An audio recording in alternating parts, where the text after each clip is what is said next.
Within ecoDriver, then we're particularly looking at the interface for the driver in terms of the visual and the pedal feel. So ecoDriver systems are going to be advising drivers in terms of their preferred driving style, so their driving style becomes more green. The simulator provides us an opportunity to test what sort of systems should interface between eco-driving algorithms and the driver themselves. So, for example, haptic pedals.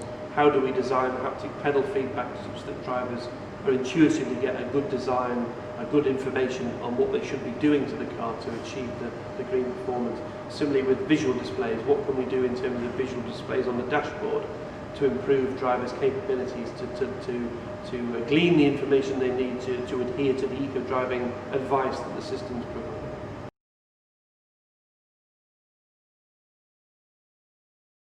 We were awarded the funds for this facility in about 2005, and what we wanted was basically, well, the main change was the ability to start to do a little bit of motion viewing, and it was a redesign of the simulator as well to move us from silicon graphics, quite old-fashioned, expensive architecture to a more PC-based approach.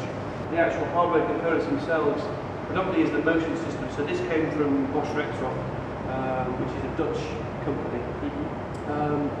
The hexapod is what you would perhaps normally see on most simulators.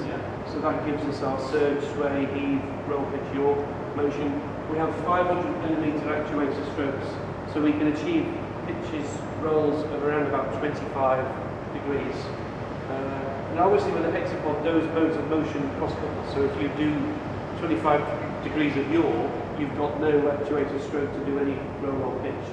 And normally with just the hexapod, that combination of translational motion and rotational motion to create that sort of, so for example, we're approaching a set of traffic lights, so we push the brake, we demand a step change in longitudinal acceleration. The simulator will give you that onset cue from surge, and obviously that sustained low frequency cue through tilt.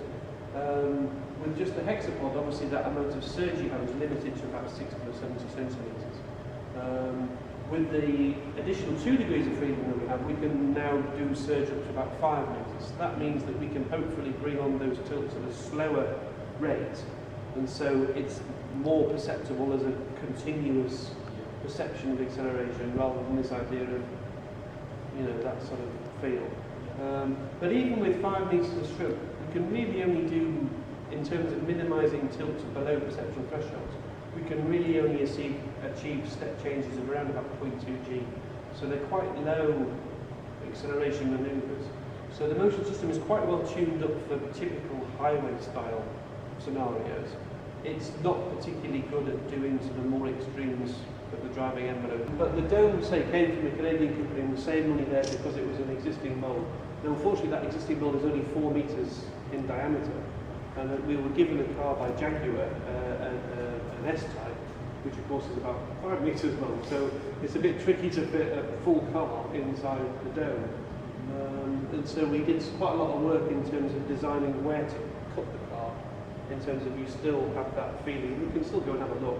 You still have that feeling of being within the actually enclosed cab, but it still fits within the dome without causing too many obstructions of, you know, because there are obviously the bank of projectors above your head, and the light from those projectors on the car body obviously casts a shadow onto the screen with a front projection system. We did quite a lot of work on ray tracing to make sure that those shadows were out of the design eye point view. We have basically 5 main channels, so covering around about 230 degrees forward view. So that's with 5 main visual displays. Those front 3 are, since November, have been upgraded. When we built the simulator, we could only afford low resolution projectors, so they were 1024, 768. They were blended together, but it was a very low resolution display. We did a visual upgrade about 6 months ago now, where we changed those centre 3 channels to 1920, 1200, so it's full high def. In that same process, we developed that in terms of doing those channels with 2 projectors, so we can either draw it in mono, or you can use a anaglyphic stereo system. So if you look at the visual scene in stereo, you have to wear the filter glasses. But those filter glasses are not like you would have in the cinema, which are those sort of polarizing glasses. They're sort of like one eye is green and one eye is red, and that's how it filters out through the wavelength of light the appropriate image for each eye accordingly. Since November, we've now got an ability to do some passive stereo work, and that was really just because we had the money to buy 6 projectors. Did we just replace the 6 projectors with higher resolution projectors? It felt like a bit of a waste to draw a high resolution display to the rear that you look at as a reflection. It's a waste of pixels. It felt much a better idea to focus those 6 projectors to the front and then allow us that capability to maybe do some more basic validation work on stereo visual perception versus mono. Because traditionally in simulators people underestimate their speed and they overestimate their distance.